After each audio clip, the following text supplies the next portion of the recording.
And good evening, everyone. We are at a secret location in London, and you can just see the sign through there for Saint Jude, which is the new immersive experience by Swamp Motel.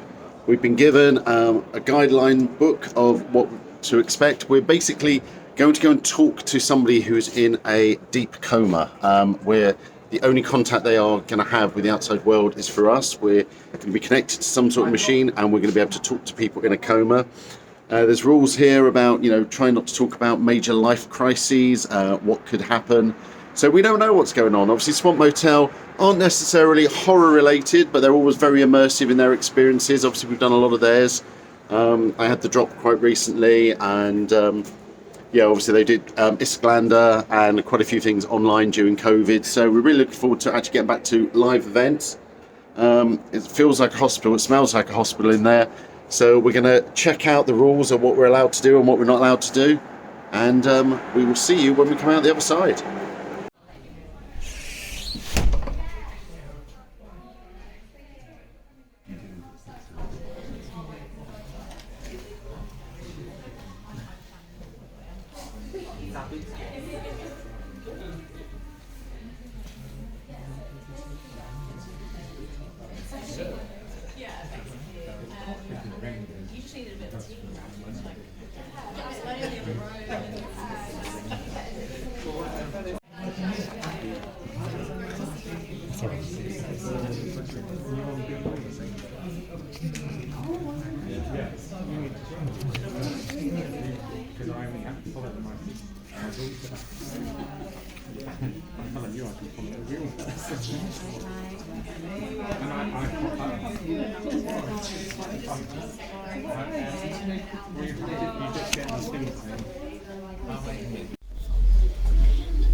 Far side, turn left.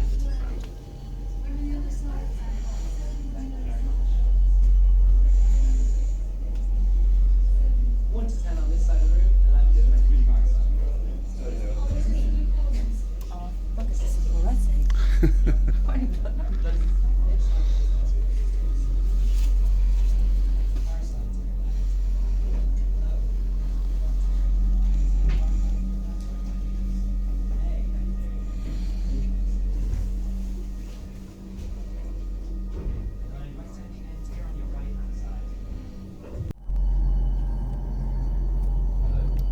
Hello.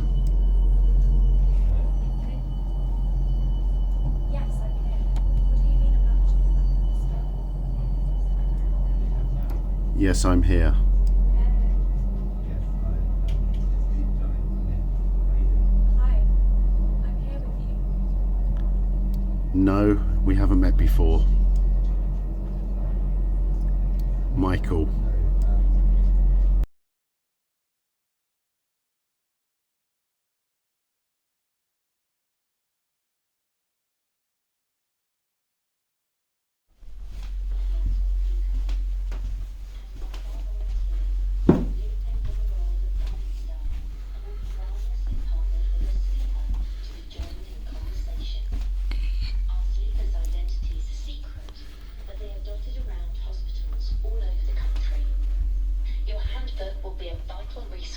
ensuring that you carry out guided refinement in line with best practice. And if you have any other questions, please don't hesitate. And so good evening, that is us done here at Saint Jude. not going to say too much about it. Saint Jude, for those who don't know, is the patron saint of hope and lost causes. This experience is not an escape room, so it's unlike The Drop, which was the last thing by Swamp Motel. It is an audio experience with some live elements. Definitely takes a sinister turn. I wouldn't necessarily say it's horror related or scary as such, but there's definitely a sinister undertone. What is Saint Jude, the organisation, actually doing? Are they this benign organisation trying to help people, sleepers, people who are in comas, try and make their lives a bit easier and get someone talking to them and make their time in a coma a bit better? Or is there something a bit more malignant under there? Don't want to say too much, but some of the characters there might have changed allegiance halfway through. A lot of the experience was just sat talking into a machine that connects you to a dead person. It is artificial. There is some artificial intelligence there. It does recognise what you're saying, some of your words. Doesn't always get it right. So sometimes you'll say one thing and it picks up on something else. But it's very clever. It does learn. It learns your name. It learns certain things about you, and it's quite scary. It knows what you look like. And I think that was a bit freaky when it actually described me during the show. I was like, how do you know what I look like? It's not a live person in there. It is definitely a recorded AI intelligence. So that's quite freaky. As I said, it's not an escape room, although there was an element where you do something a bit escape roomy. Where I was sat, I was right down at the end of the room. So when I actually got up at this point, took my headphones off and got up, you could see other people around me were going, what the hell's he doing? Where's he going? I think either they weren't sure that they should be getting up and going, or hadn't got to that part of the story yet. Because you can progress the story as quickly and as slowly as you would. We've all come out at different times. And I think it depends on how you respond to the answers. It's probably like those old pick your own adventure novels. You get to choose, should we do this? Should we do that? Should we look at this? Should we look at that? And I think you're led in a certain direction by the end of it. Very creepy atmosphere here. It feels like we're in an old abandoned hospital, very old and echoey.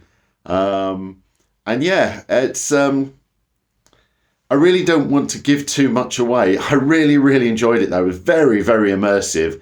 Completely different to some of the other things Swamp Motel have done. Obviously, The Drop was more of an escape room. When they did the event for the boys, that was a full-out theatrical horror scare experience. This, as I said, is not horror, but it does give you something to think about. And I think we'll be pondering actually what we've experienced, and I think we'll talk about it amongst ourselves. And I think we've probably got to the ending different ways. I certainly chose one ending, which might not be, it seems to be different to some of the other people that I can hear around us. So, yeah. Definitely recommend it. It's playing in a building right next to St James's Park train station. Tickets are available now. It was the press night tonight, so I just want to thank Swamp Motel for inviting us down. And we're going to go for a couple of drinks with them now. And just want to thank them for inviting us down. And if you get a chance, do come on down and check out Saint Jude.